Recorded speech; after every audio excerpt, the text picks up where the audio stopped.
Olá, sou Aurora, uma avó com mais de 70 anos. Meu marido, Teodoro, e eu vivemos uma vida muito pobre e difícil. Nascemos em famílias assim e crescemos sofrendo.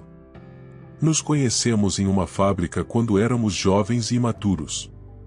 Eu morava no campo na época e, aos 15 anos, fui para a cidade, de forma prudente, para ganhar dinheiro. Comecei a trabalhar como assistente de costura em uma fábrica de roupas, ajudando as costureiras a costurarem máquinas de costura. Teodoro tinha 20 anos, ou seja, 5 anos a mais que eu, e trabalhava na fábrica para entregar as roupas. Segundo ele, eu chamava a atenção por parecer com a irmã mais nova dele. Ele também havia deixado sua casa no campo, então me ajudou aqui e ali.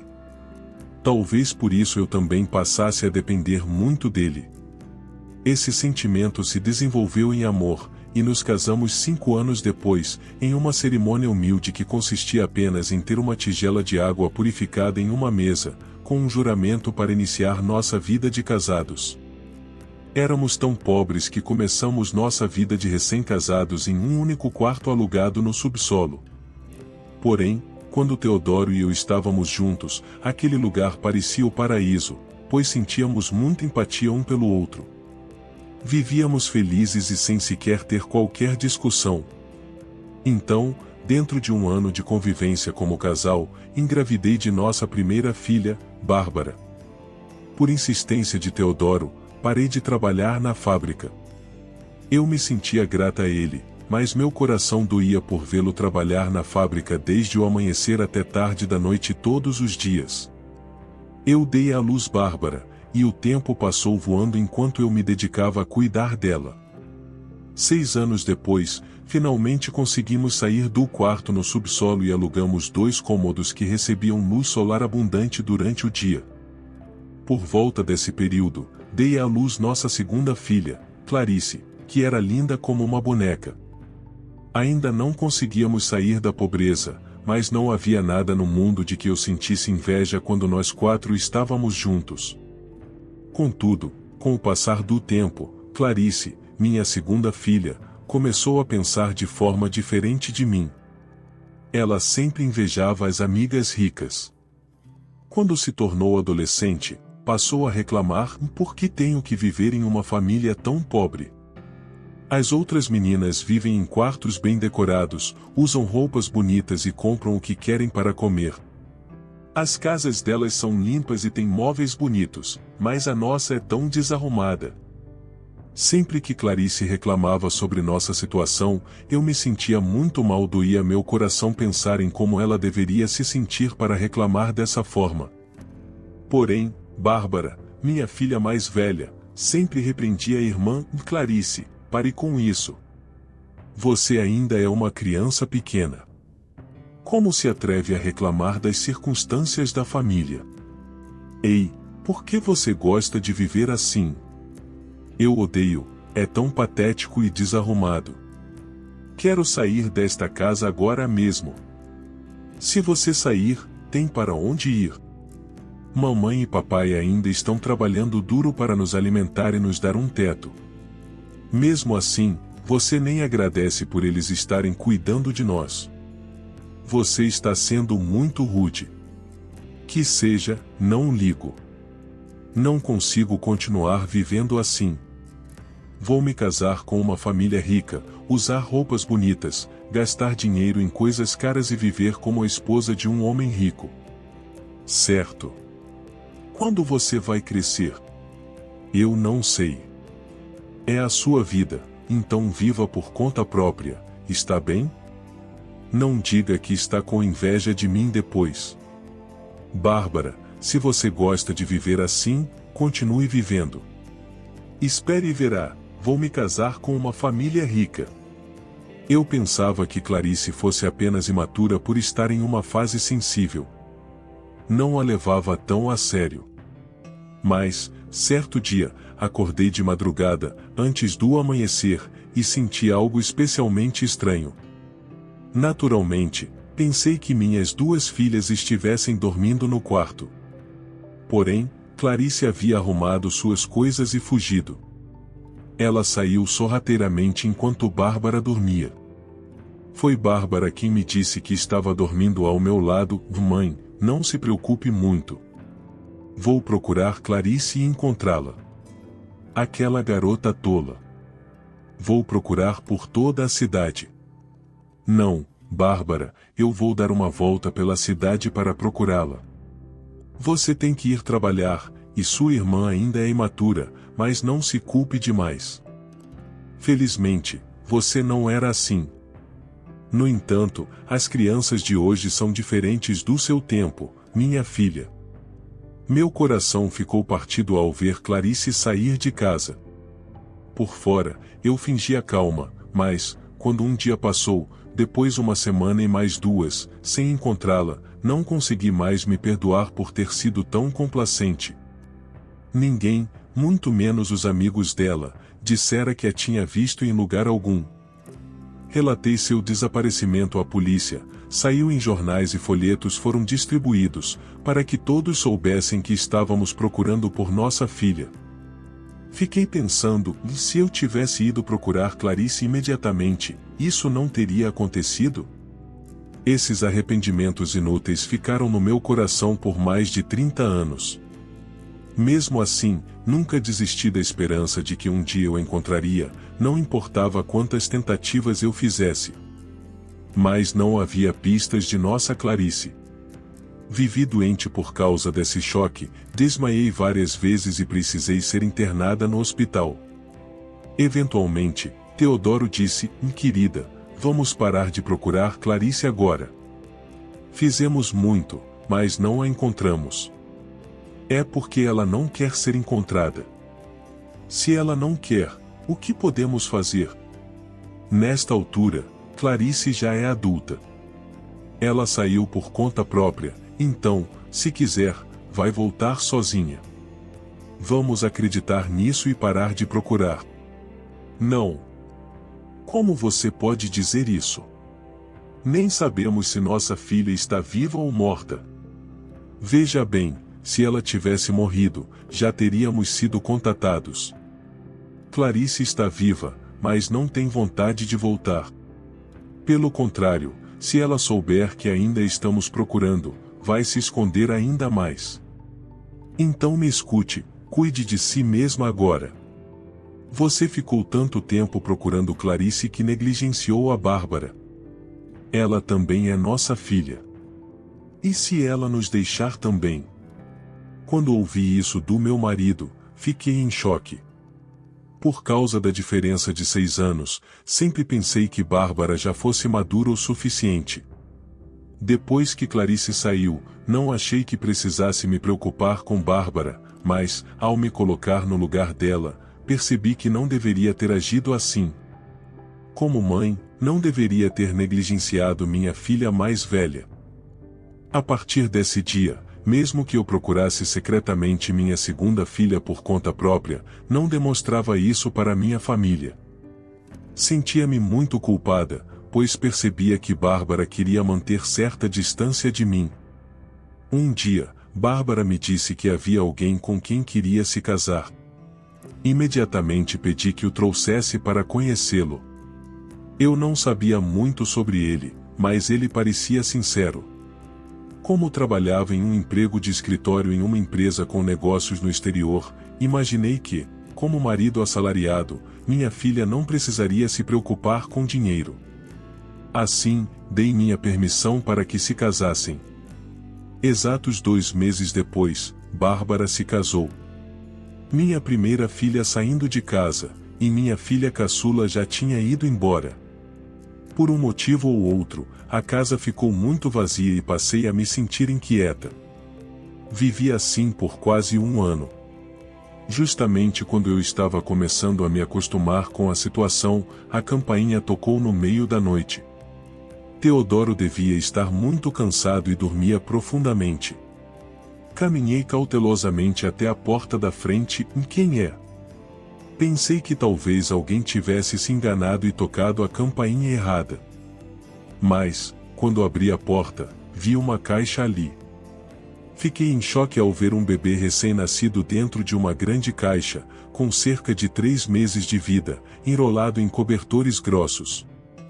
Sem entender por que alguém abandonaria um bebê em frente à minha casa, rapidamente o peguei e corri ao redor da nossa rua, tentando encontrar quem o tivesse deixado ali.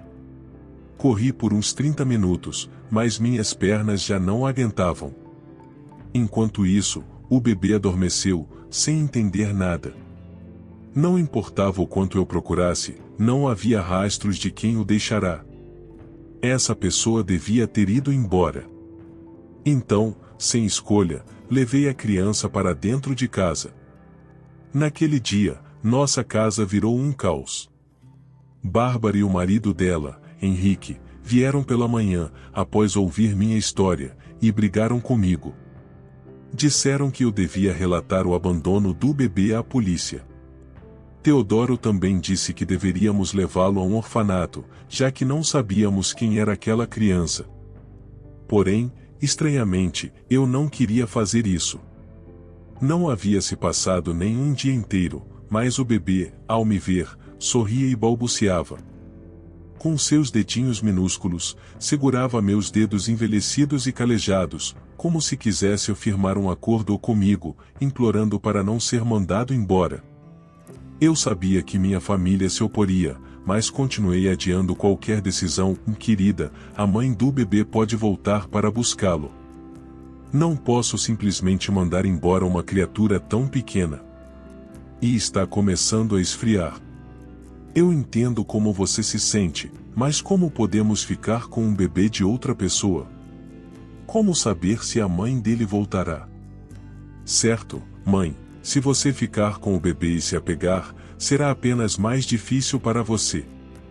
Me dê a criança, vou levá-la à polícia amanhã. O quê? Levar um bebê tão pequeno para a polícia, Bárbara? Por favor, não faça isso. Vamos esperar um pouco mais. O coração de uma mãe só pode ser entendido por outra mãe. Aposto que a mãe que abandonou o bebê deve estar desesperada agora. Mãe, não se preocupe. Vamos esperar mais alguns dias, então. Teodoro, apesar de não dizer muita coisa, parecia me entender. Na verdade, quando viu o bebê, ele pensou imediatamente em Clarice, nossa filha que havia saído de casa. Porém, se eu falasse nisso, poderia ser doloroso para Bárbara. Então temi mencionar essa possibilidade. Como casal, Teodoro leu meus pensamentos e interveio para convencer Bárbara e Henrique com a desculpa de que deveríamos esperar a mãe do bebê aparecer. Assim, consegui cuidar do bebê por mais de um mês.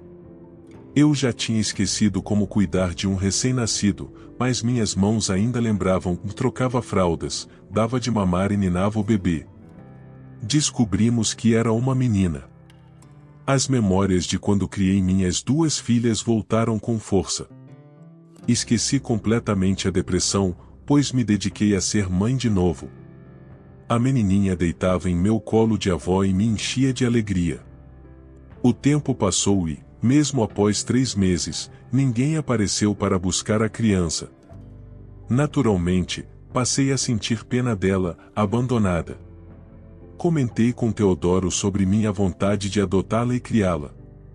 Mas ele respondeu: eu sabia que você ia acabar querendo isso, e foi por isso que me opus no começo. Uma semana depois, Bárbara e Henrique vieram nos ver. Na verdade, eles estavam se mudando para a Austrália por causa do trabalho de Henrique. Achei que tivessem vindo apenas se despedir, mas Bárbara disse algo inesperado: mãe, eu ouvi do papai. Você realmente quer adotar o bebê? Ah! Pensei que vocês tivessem vindo só para a despedida. Então vocês vieram por causa disso. Você deve ter ouvido do seu pai que não é culpa da criança. Sinto tanta pena dela que não consigo mandá-la embora. Vou criá-la e prometo que não será um incômodo para vocês.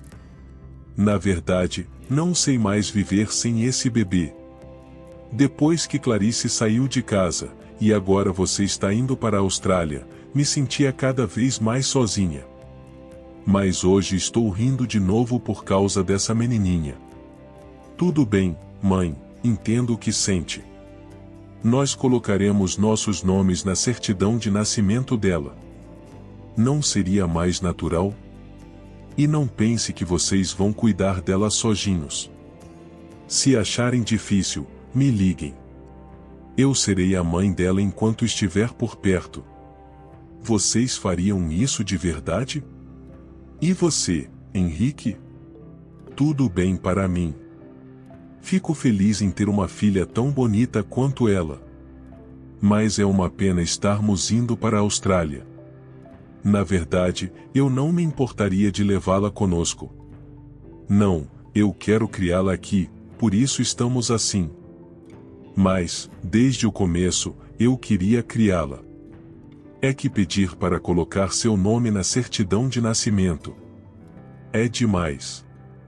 Desculpem por vocês verem seus pais dessa forma. No início, vocês se surpreenderam, mas agora entendem a situação? Sim, nós entendemos. Digam a eles que sou muito grata. Não, eu mesma agradecerei.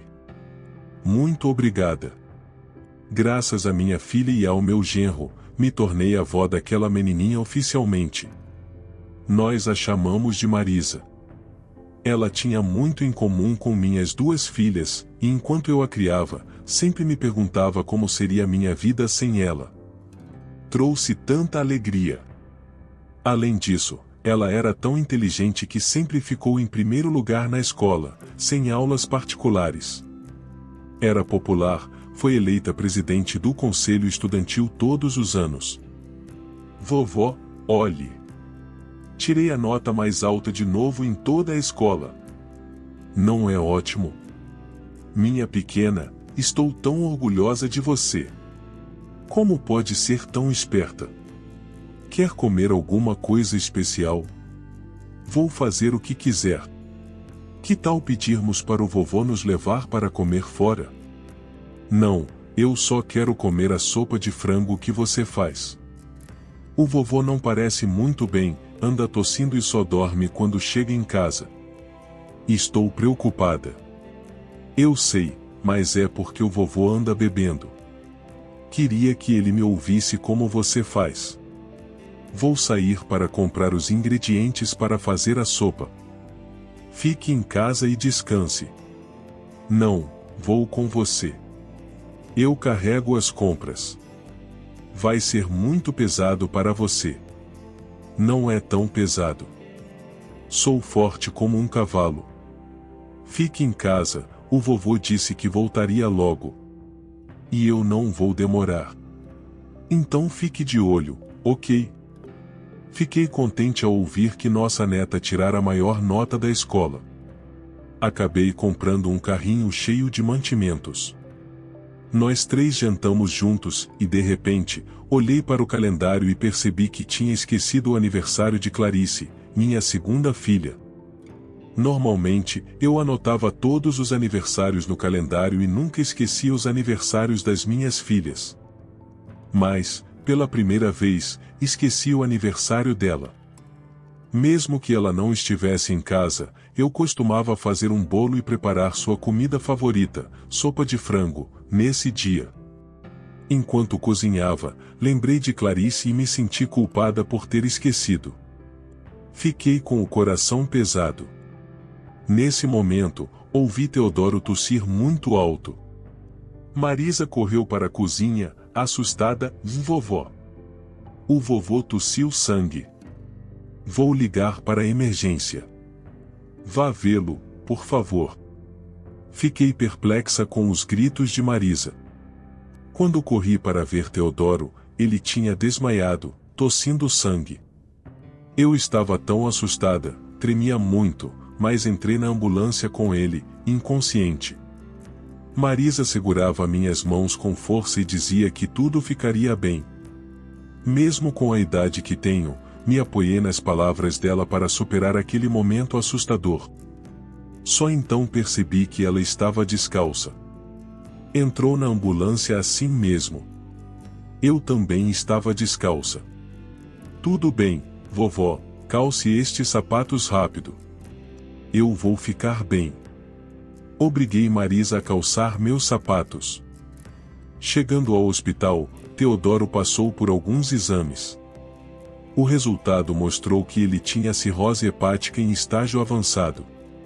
Antes de nos casarmos, ele não bebia uma gota de álcool, mas, depois que Clarice saiu de casa, começou a beber 1 ou 2 copos, até que virou um hábito. Provavelmente vinha sentindo muita dor, mas é teimoso e não reclamou. Agora, o único tratamento seria um transplante de fígado. Um transplante de fígado? Sim, infelizmente é o único caminho. Se houver um doador compatível na família, o procedimento e a cirurgia poderão ser feitos mais rapidamente. É muito urgente para o seu marido. Ao ouvir isso, não sabia o que fazer. Como poderia contar isso para Bárbara? Então disse que eu doaria meu fígado, e Marisa também se ofereceu para fazer o teste de compatibilidade. Fiquei surpresa e zangada por dentro, mesmo grata. Você não pode fazer isso. Se disser isso de novo, vou ficar muito brava. Por que não posso? Eu não sou sua neta de sangue, mas existem casos em que podemos ser compatíveis. Quero retribuir todo o amor que recebi. Pare de falar besteira. Nunca mais diga isso novamente. Ainda assim, se perdermos tempo e o vovô não receber o transplante a tempo. Eu não conseguia dizer ou vamos desistir. Felizmente, Bárbara me ligou. Eu estava hesitante em contar a verdade, então disse apenas que o pai dela estava no hospital, fazendo alguns exames. Ela me disse que voltaria imediatamente. Quando chegou, Marisa estava na escola. O médico que fazia a ronda nos viu e disse que marcaria a data da cirurgia. Perguntei o porquê, já que eu ainda não tinha me inscrito para doar meu fígado, e Bárbara ficou chocada quando ouviu falar em transplante. O médico contou que Marisa fizera o teste, e a compatibilidade estava confirmada. Sua neta fez o teste. Vocês não sabiam? Ela disse que havia avisado vocês. Os resultados deram positivos, e eu ia marcar a data. Eu havia proibido Marisa de chegar perto do hospital, mas ela fez o teste escondida. Fiquei furiosa. E agora ela passaria por uma cirurgia? Eu não a criei para fazer isso. Gritei, desesperada. Mãe, se acalme. Doutor, eu posso fazer o teste. Marisa é muito jovem, e nem é parente de sangue do meu pai. Por favor, deixe que eu faça. Bárbara não hesitou em nenhum momento. Ela disse que, por ser filha mais velha, não deixaria Marisa, que não é parente de sangue, passar por uma cirurgia dessas. Enquanto isso, o estado de Teodoro piorou e ele entrou em coma. Eu repreendi Marisa e a proibi de chegar perto do hospital, mas, quando saiu o resultado do teste de Bárbara, desabei em desespero. Imaginei que, por ela ser filha mais velha, haveria compatibilidade, porém o teste deu negativo. Eu também fiz o teste e não era compatível. Fiquei apavorada. Então, uma enfermeira que tinha muito carinho por Marisa nos contou que ela estava sentada do lado de fora, num canto do corredor da enfermaria, sem poder entrar, pois eu a havia proibido. Nesse instante, chorei e me arrependi. Eu estou louca? Deveria ter deixado ela tentar. Mas como vou fazer isso com uma criança que nem é minha filha de sangue? Eu deveria ter entregado o bebê para a polícia, como você disse lá atrás, Bárbara, mãe, quem sabia que isso aconteceria? Marisa é nossa filha agora, e, se ela está disposta a doar, deveríamos aceitar com gratidão. Eu serei uma boa mãe para ela. Você vai ser punida por dizer isso, sua tola. Eu criei Marisa, mas como posso colocar o corpo dela em risco? Eu gritava, angustiada. Foi então que a enfermeira, que ouvia nossa conversa, balançou a cabeça e disse algo que pareceu um sonho. Sinto muito interromper, mas a sua neta não é filha biológica de vocês. Eu entendi que houve uma adoção. No entanto, descobriu-se que vocês são parentes. Bárbara e eu ficamos chocadas. Eu pensei imediatamente em Clarice. Será que Marisa era filha dela? Será que Clarice, minha segunda filha, havia deixado o bebê na minha porta? Ao chegar a essa conclusão, desmaiei. Eu havia procurado minha filha por tanto tempo e, quando ela esteve na minha porta, eu não a reconheci. Além disso, naquele momento, eu também pensava nela. Imaginava o quão difícil deveria ter sido para Clarice deixar seu bebê ali e partir. Se era tão difícil, ela poderia ter voltado para casa com a filha, mas não o fez. Se eu pudesse voltar no tempo, eu a teria recebido de braços abertos. Quando voltei a mim, pensei que, se Marisa fosse mesmo filha de Clarice, eu enfim a havia encontrado, embora fosse tarde. Senti-me triste e grata ao mesmo tempo, pois Marisa doou parte do fígado, e a operação de Teodoro foi um sucesso. Enquanto ele e Marisa se recuperavam, Bárbara e eu procuramos por Clarice em todos os lugares. Encontramos, então, uma mulher que trabalhou com ela à noite e que nos deu pistas. Porém, a esperança se transformou em desespero. Sim, lembro-me de Clarice. Ela era muito bonita e fazia sucesso na loja em que trabalhava. Ficou lá só uns 6 meses e se casou. O homem era um cliente frequente e era muito rico. Mas ouvi dizer que ela foi expulsa porque não podia ter filhos. A sogra não era fácil, e ela nem chegou a se casar legalmente. Na verdade, era tratada como amante. A sogra a maltratava. Depois ela ficou doente, e o marido, um playboy, a abandonou friamente. Ela implorou a ele, carregando o bebê, mas foi inútil. Chorei de pena quando vi a cena.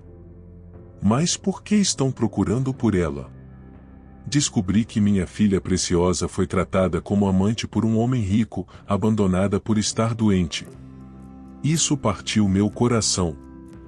Imaginei o quanto deve ter sido sofrido para ela deixar o próprio bebê e ir embora com o corpo já debilitado. Desmaiei outra vez. Quando recuperei os sentidos, lembrei-me de Teodoro dizendo que, se ela tivesse morrido, teríamos sido notificados. Agarrei-me a essa esperança de que Clarice estivesse viva. Mãe, você denunciou o desaparecimento de Clarice, não foi? Mas depois de 7 anos, o número de seguro social é cancelado. Talvez seja por isso que não tenhamos achado nada. Então não há como encontrá-la de novo. Espere, o papai encontrou algo. Ele disse que achou de verdade. Vamos agora mesmo. Chame Marisa, vamos juntos. Fiquei muito feliz por terem encontrado Clarice, por saber que ela estava viva. Mas, ao chegar ao local indicado, meu coração desmoronou. Não era um lugar em que minha filha estivesse viva. Era apenas um túmulo triste, sem lápide, coberto de mato. Desabei em prantos. Era tudo o que eu podia fazer como mãe. Ao meu lado, Marisa chorava de um jeito que eu nunca tinha visto. Ela se ajoelhou no túmulo, esfregou o rosto e soluçava: eu realmente te odiei porque você me abandonou. Achei que nunca te perdoaria e que não precisava de uma mãe que faz isso. Mas se você morre assim, o que eu faço? Eu esperei tanto tempo por você. Eu segurei minha neta, que não pôde expressar antes sua saudade. Bárbara também chorou, ajoelhando-se, e Clarice. Você não vai obedecer a sua irmã até o fim? Como pode ir antes de mim? Eu não posso te alcançar para te abraçar e me desculpar. Eu não deveria ter dito que você era imatura. Eu só deveria ter te elogiado por ser tão linda e adorável. Eu contava para todos o quanto você era bonita, mas nunca tive chance de dizer isso pessoalmente. Sinto muito, minha irmãzinha. O que vou fazer sem você? Enquanto Bárbara falava tão sinceramente, Teodoro e Henrique também se viraram para enxugar as lágrimas. Teodoro não conseguia se afastar do local, chamando o nome da filha até o pôr do sol. Arrumamos aquele lugar, colocamos uma lápide, limpamos a grama e deixamos flores para ela. Só então senti que meu coração, de certa forma, encontrou um desfecho. Fui atrás do homem que a abandonou, mas ele havia perdido toda a fortuna e estava preso, condenado por fraude e agressão. A família, outrora arrogante pela riqueza, declarou falência e se escondeu em algum canto do interior, vendendo toalhas como ambulantes.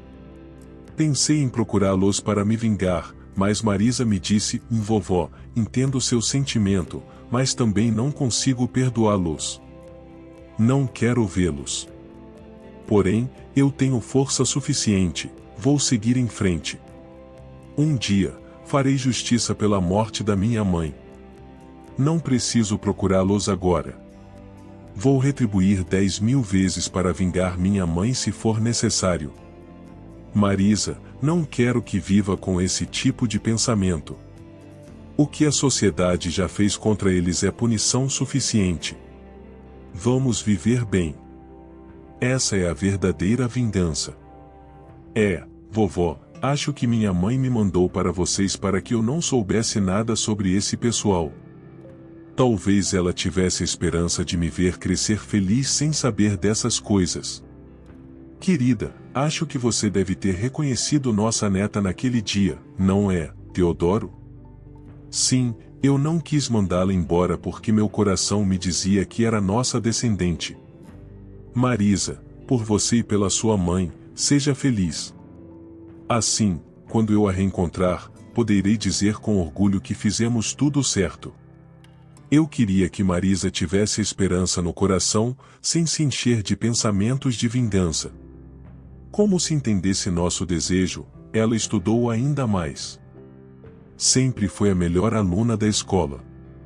Um dia, conseguiu uma bolsa integral em Harvard e, depois, cursou direito lá. Ela disse que não queria que houvesse mais vítimas como sua mãe biológica e que se tornaria juíza. Senti tanto orgulho e me emocionei. De fato, Marisa se formou, tornou-se juíza e tem trabalhado há anos na área. O único problema é que ela não quer se casar, apesar de nossas súplicas. Para nos dar um bom lugar para morar, insistiu que nos mudássemos para a cidade, onde comprou um condomínio de luxo com uma vista fantástica. Teodoro e eu estamos vivendo um estilo de vida confortável, até estranhamos tamanha facilidade depois de tanto sofrimento. Enquanto isso, Bárbara engravidou de um menino. Ela disse que Marisa é sua primeira filha, então está muito feliz por poder ser mãe de verdade agora. Bárbara, que já tinha vivido distante de nós, está mais próxima e se reaproximou muito. Marisa está ocupada, mas é maravilhoso ver minha filha feliz. Atribuo tudo isso a Marisa, graças à generosidade e ao esforço dela. Por isso, Teodoro e eu prometemos que, até o último momento de nossas vidas, protegeremos nossa neta e faremos tudo para vê-la feliz. Agora, Teodoro parou de beber e faz muitos exercícios para manter a saúde, pois ganhou uma segunda vida com o transplante de fígado que Marisa lhe doou. Quando olho para ele, sinto que fico até mais saudável só de ver sua determinação. Não quero ser gananciosa na velhice, mas, se eu tiver um último desejo, é que Marisa encontre um bom companheiro e seja muito feliz. Se ela for feliz, eu não hesitaria em sacrificar minha própria vida por ela. Oro para que isso se realize. Encerrando minha história por aqui, agradeço por ouvirem. Desejo que sejam todos saudáveis e felizes.